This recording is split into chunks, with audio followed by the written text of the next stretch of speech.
Hello, hello. This mini lesson while you write your personal narrative is just a reminder and some examples for showing and writing. We're definitely trying to get away from the idea of telling the story. We certainly want to show it as much as possible so that it can unfold before the reader's eyes. And in the previous mini lesson, when we were talking about punctuating dialogue, of course itself is a great way to show in writing. You can show, like previously, if you saw the mini lesson, Hagrid's words, having punctuated them the way they were, adding the poor grammar that Hagrid might actually use,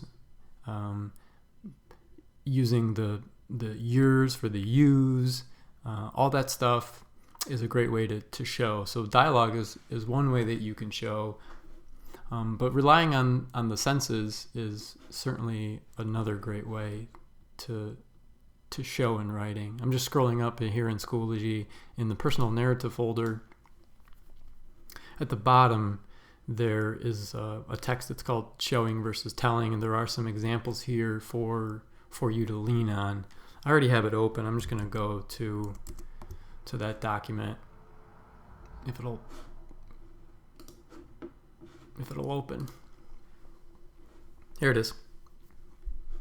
There's no directions here. There's nothing to do here. These are just some examples that you can lean on.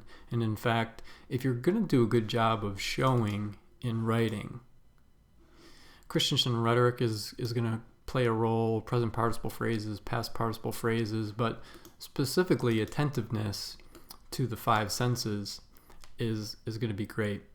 It's going to be great for you. So let's say, for instance,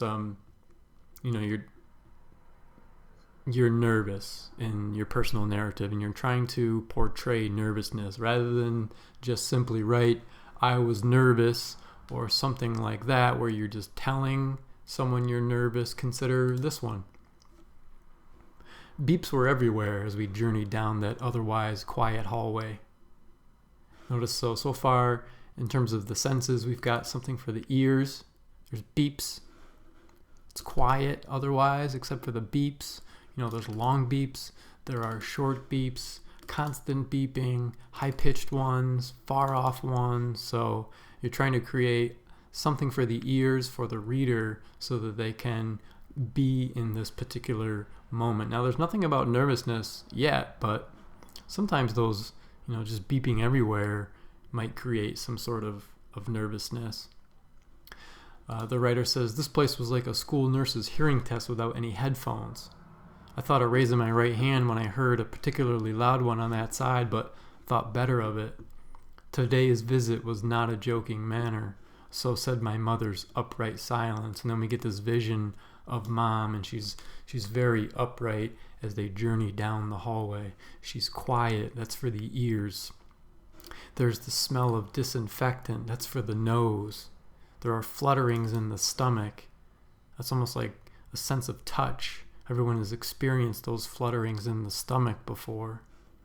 And the writer goes on to show nervousness. I don't know who wrote this, but he or she says, they first began in the car as an emptiness, not so different from hunger. So you can almost experience those things or feel those things, the emptiness in the stomach, the feeling of hunger. This writer says, by the time we, my mother and I, had entered the lobby elevator, a whole swarm of monarchs had hatched and aggressively laid claim to the area. So from the time the writer's in the car to getting into the lobby elevator, the nervousness is just, it's ratcheting up. We've gone from like an empty feeling in the stomach to like a whole swarm of monarch butterflies, and it's aggressive.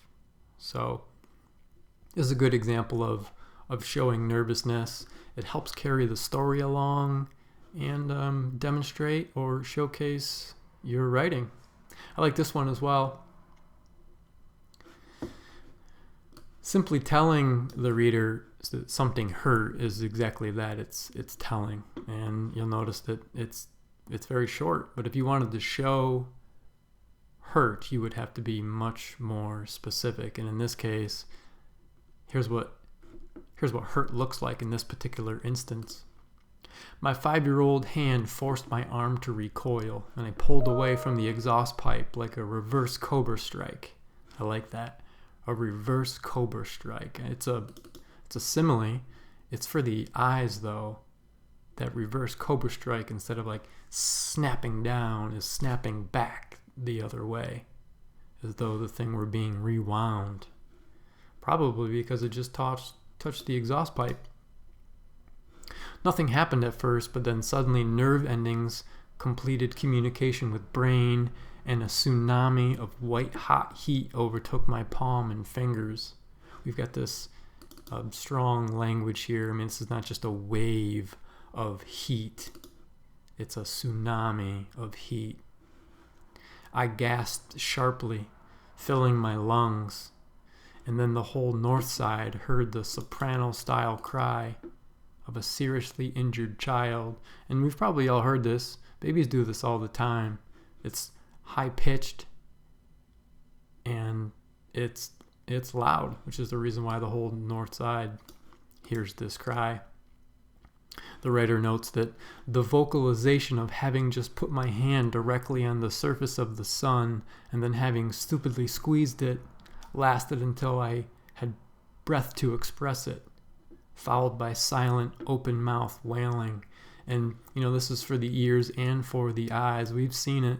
You've seen a baby run out of oxygen when it's just wailing its precious head off. It takes a big breath. It cries up until it has no more air to sustain that crying, and then it's just like quiet, open mouth crying. I gasped deeply again, sucking in more fuel for my voice. I like this, fuel for my voice. And there followed yet another ear-piercing expression of child agony as my still helmeted father, fresh off an hours-long ride on his new bike, the first he'd owned in many years, rushed to my aid. So this whole thing stems from touching the exhaust pipe of a motorcycle after it's been running for who knows how many hours it is. So that's the difference between telling someone an action hurt and showing them what hurt looks like. This one attracts the eyes, this one attracts the ears, and offers experiences even that you've had yourself. There's a bunch more here. This one's about the teacher working. This one's about a cave entrance collapsing. And then all the way at the top, if you want to show weather or a season, you wouldn't just say it's springtime and then assume that everybody can put themselves in a moment where they're like, yeah, I know what spring feels like. I understand spring. No, you got to show it to them. That's part of the storytelling experience here in your personal narrative. You got this. Show. Don't tell.